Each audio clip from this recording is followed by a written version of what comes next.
નમસ્કાર મિત્રો. આજે સીધું ને સટમાં આપણે કૌશિકભાઈ સાથે જોડાયા છીએ. કૌશિકભાઈ અમેરિકામાં છે, વરિષ્ઠ પત્રકાર છે અને આપણા પરિવારના સભ્ય છે. કૌશિકભાઈ આજે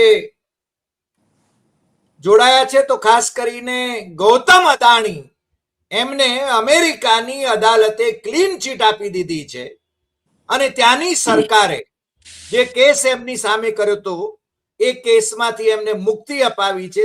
ટ્રમ્પભાઈની ડિપાર્ટમેન્ટ ઓફ જસ્ટિસની જે પ્રપોઝલ હતી એ પ્રપોઝલને ત્યાંની અદાલતે સ્વીકારી લીધી છે.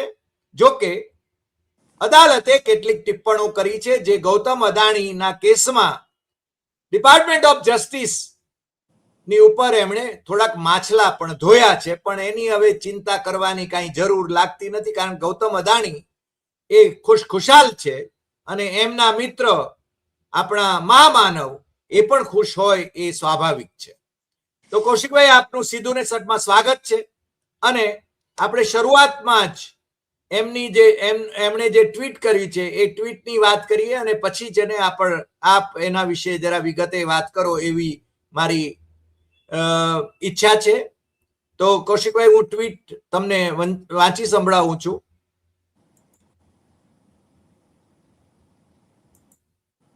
આ ટ્વીટ છે. ગૌતમ અદાણી એ કહે છે કે આઈ welcome the US court's decision with humility and deep respect for the judicial process.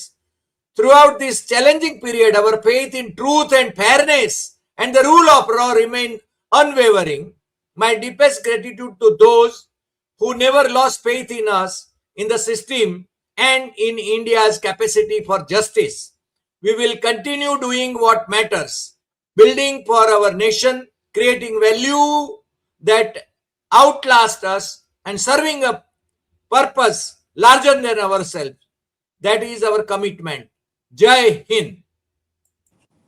Kaushikbhai, સારા શબ્દો છે. પછી તો એમણે પાછી પૂજા પણ કરી છે. ભગવાનની, માતા પિતાની તસવીરની સામે એમણે પૂજા કરી છે અને કહ્યું છે કે આવા સંકટના સમયમાં જે લોકો મારી સાથે રહ્યા એ બધાનો હું આભાર માનું છું અને ઈશ્વરની અને માતા પિતાની કૃપા અમારી ઉપર અપરંપાર છે એવું પણ એમણે કહ્યું છે. કૌશિકભાઈ, જરા વિગતે આની વાત કરો કે આ કેસ શું હતો અને એમાં ડિપાર્ટમેન્ટ ઓફ જસ્ટિસે આ કેસ કેમ વિડ્રો કરી લીધો, એમને પ્રોસિક્યુટ નહીં કરવા માટેનું કેમ નક્કી કર્યું. આ બધી વિગતોનો આપનો અભ્યાસ છે એટલે આપ આપણા દર્શકોને જરૂર જણાવો એવો અનુરોધ છે. કૌશિકભાઈ. નમસ્કાર હરિભાઈ અને આપણા સર્વ દર્શક મિત્રોને નમસ્કાર. નવેમ્બર 24ની અંદર કેસ એક દાખલ થયો અને એમાં આક્ષેપ કરવામાં આવ્યા હતા કે ગ્રીન એનર્જી અદાણીની જે સોલાર કંપની છે એને આંધ્રપ્રદેશ અને બીજા કેટલાક રાજ્યોની અંદર સોલારના કોન્ટ્રાક્ટ મળે એના માટે લાંચ, કરોડો રૂપિયાની લાંચ આપી ભારતની અંદર. અને લાંચ માટેના પૈસા એ અમેરિકાની એક કંપનીની અંદર એ લોકોએ સ્ટોક માર્કેટમાંથી એ ફંડ ઊભું કર્યું અને એ ફંડનો દુરુપયોગ ભારતની અંદર કર્યો એવા આક્ષેપો સાથે આ ફરિયાદ દાખલ થઈ હતી. ગૌતમ અદાણી અને એમના ભત્રીજા સાગર અદાણી અને બીજા કેટલાક લોકો હતા, એમાંથી હજી 4 લોકો સામે આ કેસ ઊભો છે. શું વાત કરો છો? માત્ર અત્યારે અદાણી ચાચા ભત્રીજાની જોડીને ખારીજ કર્યા છે આમાંથી, પણ 4 અધિકારીઓ એના નામ એ લોકોએ કોર્ટે આપ્યા નથી. પણ સોમવારના એટલે ગઈકાલે અહીંયાની કોર્ટે એટલે તમારી મધરાતે આ ચુકાદો આવ્યો અને એની અંદર એને આ ફોજદારી આરોપો ફગાવી દીધા છે. ક્રિમિનલ ઓફેન્સીસ હતા અને એ સાગર અદાણી અને ગૌતમ અદાણી સામેના આરોપો કાઢી નાખ્યા છે. અને નિકોલસ ગફ નામના ન્યાયાધીશ છે, ઈસ્ટર્ન ડિસ્ટ્રિક્ટ કોર્ટની અંદર બ્રુકલિન ન્યુયોર્કની અંદર આ કેસ ચાલતો હતો. અને 2 વર્ષ પછી આ કેસનો અણધાર્યો અંત આવ્યો છે. કોર્ટે પાયો વિહીન આક્ષેપો ગણાવ્યા છે, જેની દલીલ જે શરૂઆતમાં મેકોટ એનો જે આ કેસના અધિકારી હતા ગવર્મેન્ટ તરફથી, એને જે રીતે રજૂઆતો કરી હતી એને પણ કોર્ટે થોડી નુક્તેચીની સાથે એની જવાબદારીઓ ઠેરવી છે અને પાયા વગરના આક્ષેપો અને કોઈ તથ્યો આધારિત પુરાવાના અભાવનો ઉલ્લેખ પણ કર્યા છે. મેકકોટરે જે રીતે કોર્ટને સૂચવ્યું હતું કે આ રાજકીય રીતે પ્રેરિત કેસ છે એટલે એને સદંતર ખારીજ કરવો જોઈએ એવી નવેમ્બરમાં 2024માંથી એ દલીલો કરતા આવ્યા છે. પણ વાત એટલી બધી વણસી હતી કે પછી ટ્રમ્પે પોલિટિકલ લોબીના મારફતે ટ્રમ્પનો એપ્રોચ ડેફિનેટલી ભારત સરકારની મંજૂરી વગર અથવા તો નરેન્દ્ર મોદીની પર્સનલ રિક્વેસ્ટ વગર આ નહીં જ થયું હોય, એના કોઈ ઉલ્લેખ પુરાવા કશું છે નહીં. પણ ટ્રમ્પનો જે વકીલ હતો સુલિવાન એન્ડ ક્રોમસ્ટાર, એના વકીલે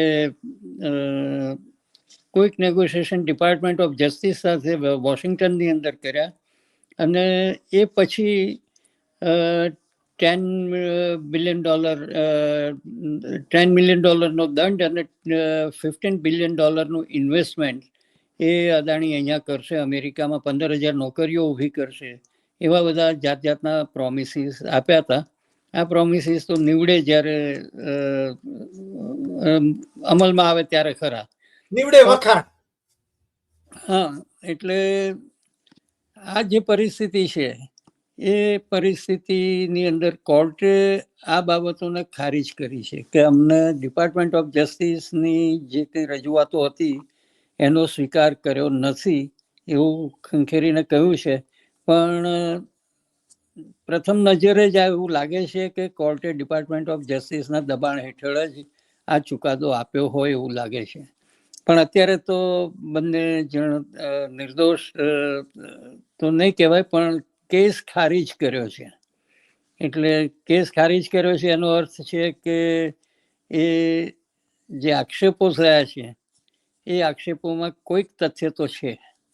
હવે સરકારની રીતે જોઈએ તો ભારત સરકારની જવાબદારી બને છે કે જે લોકોને કરપ્શનના પૈસા મળ્યા છે અને કરોડો રૂપિયાની, હજારો કરોડ રૂપિયાની સંખ્યામાં મળ્યા છે, એની તપાસ અત્યારની સરકાર કરશે કે નહીં ખબર નથી, પણ ભવિષ્યની સરકાર જો બદલાય તો એ ચોક્કસ એની તપાસ તો કરવી જોઈએ. કારણ કે અંતે તો આ વહીવટી ભ્રષ્ટાચારનો મામલો છે. સોલાર એનર્જીની અંદર જે કંઈ એમને પ્રયોગો કરવા હોય અથવા તો ખાવડામાં વિશ્વનો સૌથી મોટો પ્લાન્ટ નાખવો હોય, એ બધું જે કરી શકે છે અને એના ગ્રાહકો એમને ઊભા કરવા પડે, કારણ કે આટલા મોટા પ્લાન્ટની અંદર પછી ઇલેક્ટ્રિક કોને આપવાની. એટલે કેટલાક વર્ષોથી ગ્રીન એનર્જીના નામે આ કારોબાર ચાલ્યો છે અને હજી ચાલવાનો છે. 2029 સુધી તો આપણે નક્કી કરી શકીએ કે એમને કોઈ ઊની આંચ આવવાની નથી. જબ સૈયા ભય કોટવાલ ડર કાહે કા? નહીં, સૈયા ભય કરતા પણ વધુ ગાઢ સંબંધો છે. આ સૈયા માત્ર બહારના નથી, પણ આ તો ઘરના મામલા છે. હવે એટલે આ મામલાની અંદર વહેલા મોડા કંઈક તો તથ્યો બહાર આવશે. ભલે ખોટું બહુ લાંબુ ચાલવાનું નથી. જી જી. પણ અત્યારે આપે કહ્યું એમ કે ગૌતમ અદાણી અને સાગર અદાણી એમને આમાંથી મુક્ત કર્યા છે અદાલતે. બાકીના અધિકારીઓ, અદાણી ગ્રુપના અધિકારીઓ એ એમાં સામેલ છે એવું તો અદાલત અત્યારે તો સ્વીકારે છે. એના એ ચારની સામેના મામલા તો ઊભા છે. એની અંદરનું કોઈ ઇન્ડિકેશન આ ચુકાદામાં આપ્યું નથી. 47 પાનાનો ચુકાદો છે અને 47 પાનાની અંદર માત્ર 2 લોકોને ખારીજ કર્યા છે અને બાકીની વિગતો બધી ડિપાર્ટમેન્ટ ઓફ જસ્ટિસની અને જે પેલા જે અધિકારી છે ગવર્મેન્ટના, એ બેની સામેની કેટલીક નુક્તેચીનીઓ એમને કરી છે, નિકોલસ જોફિક, અને કેસની મહત્વપૂર્ણ તત્વો કેટલાક કાયદેસર એ શંકાના દાયરામાં છે, અને તેમને ખાતરી હતી કે બરતરફી માંગવાના નિર્ણયમાં $10 બિલિયન રોકાણની ઓફરનો સમાવેશ થતો નથી, એવી નોંધ પણ કરી છે એમને. 10 બિલિયન? 10 બિલિયન, મને લાગે છે બિલિયન હશે. હું એવું 10 માનું છું બિલિયન બિલિયન છે. હા, $10 બિલિયન નું ઇન્વેસ્ટમેન્ટ અને 15,000 અમેરિકનોને નોકરી. 15,000 નોકરી અને $10 મિલિયન પેનલ્ટી. એ એનો સ્વીકાર કર્યો તો $18 મિલિયન ની પેનલ્ટી છે. પેનલ્ટી હવે 12 મિલિયન સાગરને માટે, ગૌતમ અદાણી માટે 8 મિલિયન. એ અત્યારે હવે પેનલ્ટી જે અગાઉ જે નીકળી ગઈ, પેનલ્ટી નીકળી ગઈ. અચ્છા, એટલે એનો પણ આમાં ચુકાદામાં એનો ઉલ્લેખ નથી પેનલ્ટી લેવી કે નહીં એનો, કારણ કે કેસ ખારીજ થયો છે. અને આરોપો જે ફગાવી દીધા છે એની અંદર એને નોંધ લીધી છે ન્યાયાધીશે કે અનિયમિતતાઓ જે છે એ ચિંતાજનક છે. કેસની અંદર જે અનિયમિતતાઓ છે ચિંતાજનક છે એટલું જ નહીં, પણ ન્યાયાધીશે બાકીના 4 પ્રતિવાદીઓ સામેના ગુના ખુલ્લા રાખ્યા છે એવી નોંધ એમાં લખેલી છે. એટલે આ આરોપ જ્યારે જાહેર કરવામાં આવ્યો ત્યારે તો બાઇડનની સરકાર હતી, અને એ વખતે ફેડરલ પ્રોસિક્યુટર્સે એમ કહ્યું હતું કે અમેરિકી રોકાણકારોના ખર્ચે આ ભ્રષ્ટાચાર અને છેતરપિંડી સામેલ છે. એટલે છતાં ફેડરલ કોર્ટમાં કેસ ચલાવવાની લાંબી શક્યતાઓ હતી, અને આરોપો જાહેર કરવામાં આવ્યા ત્યારે કોઈ પણ પ્રતિવાદી યુનાઇટેડ સ્ટેટ્સમાં હાજર ન હતો. એટલે કે અદાણી ગ્રુપમાંથી કે એના અધિકારીઓ એ કોઈ અહીંયા હતા નહીં, એના વકીલો મારફતે જ આખું ડીલિંગ ચાલ્યું. અને વિવિધ પ્રકારના વ્હાઇટ કોલર જે ગુનાઓ સાબિત કરવાના હોય છે એ કોર્ટે એ પણ નોંધ્યું છે કે આ બધા કેસીસ ચલાવવામાં અમને કોઈ શોખ કે રસ હોતો નથી. એટલે જે તથ્યો છે એ જે રજૂ થાય છે ત્યારે